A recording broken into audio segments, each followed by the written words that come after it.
felicidade dos gregos é essa: um instante de vida que vale por ele mesmo. É fácil dar exemplo do que a felicidade não é.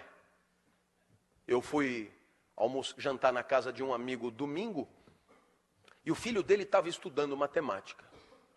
E eu perguntei para o menino: pô, cara, estudando matemática domingo? E ele podia ter dito: tio, olha que tesão de equações. Quanto mais embaçada, melhor. Isso aqui é do caralho resolver. Eu sempre resolvo 50 antes de dormir. Mas não foi o que ele falou. Ele falou: eu tenho que tirar 7,5 amanhã na prova. Então eu tenho que fazer essa merda dessa lista, senão eu estou fodido. E aí você podia pensar, se ele vendeu domingo por causa de segunda na prova, ele vai exultar, ele vai delirar na prova.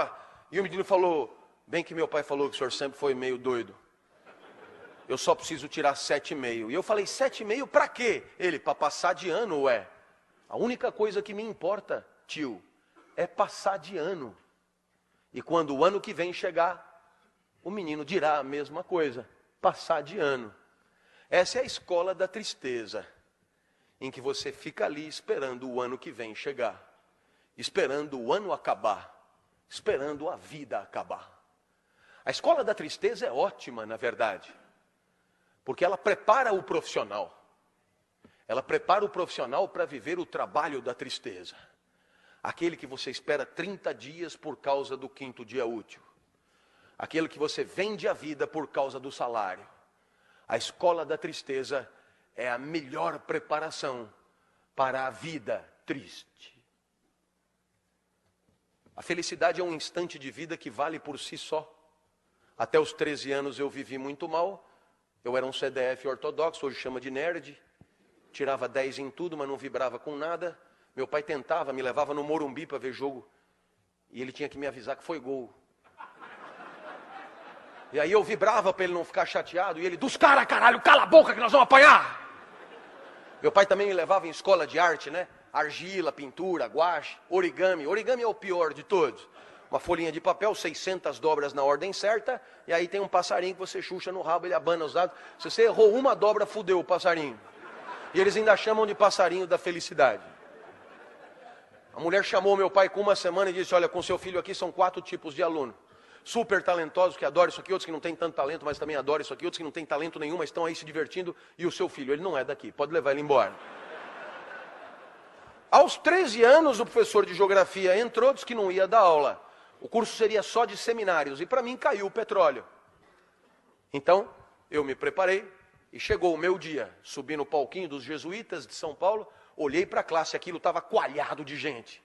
Comigo não tinha bullying, gostavam de mim. Conversar comigo era como ir ao zoológico, uma experiência diferente. Veio gente de outras classes para assistir. Aquilo, gente de pé. E pela primeira vez, ouça-me, pela primeira vez foi legal estar aonde eu estava. Pergunto: é preciso ser filósofo para entender o que os gregos chamavam de felicidade? Eu vou repetir: foi legal estar aonde eu estava. Pela primeira vez em 13 anos. Por quê? Porque até então eu sempre esperava acabar. Esperava a aula acabar, esperava o treino acabar, esperava a aula de arte acabar, esperava... Ali não, eu não queria que acabasse. E para não acabar, eu não começava. E olhava para todos. Esse cara é mais doido do que eu imaginava. O professor se irritou, o senhor engoliu a língua, eu tive que começar. E cheio de entusiasmo, falei tudo que eu sabia em 15 minutos. E um amigo levantou a mão e disse: professor, deixa ele continuar falando, é tão legal o jeito que ele fala. E o professor disse: ele tem 50 minutos para falar, ele que fale. E a bola veio para mim. A bola do Muricy veio para mim. Quando a bola vem para você: e aí, velhinho, vai viver como? Você é livre, decide. Eu não sabia mais nada para dizer. Se eu fosse respeitar a geografia, eu tinha que dizer: eu não sei mais nada. Mas o meu corpo dizia: 13 anos de uma vida de merda, agora que tá do caralho, não sai daí. Mas eu não tenho mais nada para dizer, inventa qualquer porra, mas não sai daí. Então eu decidi inventar sobre o petróleo. Lembrei do meu pai. Meu pai nunca passou na porta de uma faculdade. Mas o meu pai dizia coisas que depois eu encontrei na mais sofisticada filosofia. Tem um filósofo chamado Nietzsche, que escreveu um livro dificílimo chamado Assim Falava Zaratustra. E o Zaratustra tem uma hora que ele diz mais ou menos assim: leva o tempo que for para perceber qual é a tua praia. Leva o tempo que for para perceber qual é o teu lugar. Mas depois que você descobriu, não recue ante nenhum pretexto. E o meu pai dizia, para trás nem para pegar impulso. E sempre com carinho. Aplaudir. E depois sempre com carinho, seu bosta. Eu lembrei do meu pai e comecei. Até aqui eu falei das diversas bacias petrolíferas pelo mundo, está no livro de vocês, eu não vou me estender. A partir de agora eu vou tratar de um outro tema mais fino, mais sofisticado, que é a qualidade do petróleo. Tem petróleo bom e tem petróleo que não presta. Anotem porque vai cair no vestibular. Eu olhei para trás e vi que o professor arriou os óculos, velho. Eu tive medo. Mas eu lembrei do meu pai. Seu bosta. Ali não podia mais voltar. Então eu me impertiguei mais e comecei. Todo mundo sabe que o melhor petróleo do mundo é o petróleo da Romênia. Começaram a anotar. Então eu me animei e disse do norte da Romênia, claro. Região da Sildávia, que eu tirei das aventuras de Tintim. Eu olhei para trás e vi que o professor balançava. Ele devia estar pensando, eu não sei porra nenhuma disso, esse cara não pode estar zoando com a minha cara. Eu vi que era hora de quebrar ele, para aproveitar a fragilidade. Eu falei, o senhor sabia disso? Ele assustou e disse, não sabia. Eu falei, anota para aprender alguma coisa.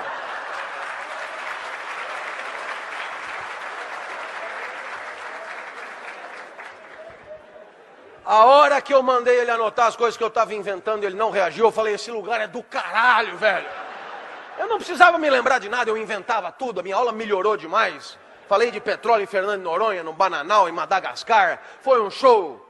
Terminou a aula, aplausos copiosos. E um menino levantou a mão e disse, professor, eu tenho uma sugestão que eu acho que é de todos. Deixa ele dar todos os seminários. E o professor disse, mas ele só estudou sobre o petróleo. Eu falei, quem falou?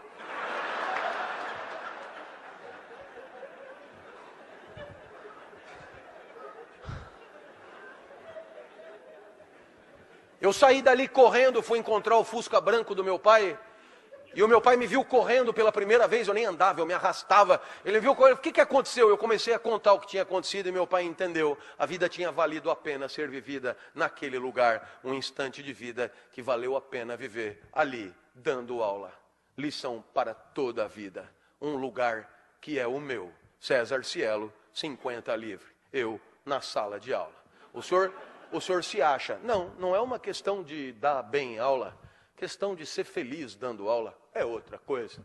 É quando vale a pena estar ali, mesmo que não tenha salário, mesmo que não tenha aplauso, mesmo que não tenha recompensa, mesmo que não tenha nada, como de fato não tem. O que eu vou fazer se a vida só é boa ali, dando aula, com um monte de gente assistindo? E você dirá, professor, e essa felicidade que o senhor fala para o senhor é o quê? Eu poderia terminar aqui a minha palestra com essa para você. Existe uma coisa que é a alegria. Alegria é quando você ganha potência de agir. É Spinoza que define. Passagem para um estado mais potente do próprio ser. Eu acordo de manhã, a minha energia para viver é muito baixa. Acordei hoje às 4, por exemplo. Eu sentei na cama e lembrei. Cumbica, Salvador, Cumbica e USP ainda. Falei, nossa, velho. Aí a minha mulher, sabe como é 25 anos de matrimônio, já houve um tempo que ela dizia, fica mais um pouquinho. Agora ela diz, não vá se atrasar. E com o pé assim.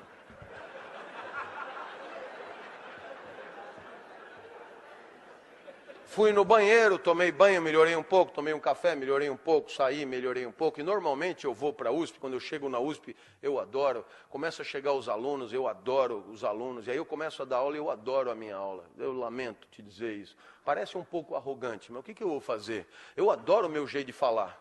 Eu poderia me ouvir eternamente.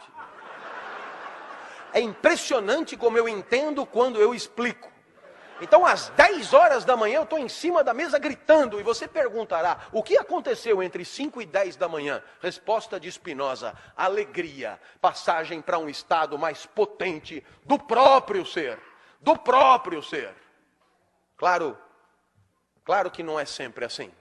10 horas da manhã, abre a porta, é a mulher do departamento, secretária, a mulher medonha, e ela diz, os outros professores estão reclamando que o senhor grita muito. Pergunto, para onde foi a minha potência de agir? A isso chamamos tristeza.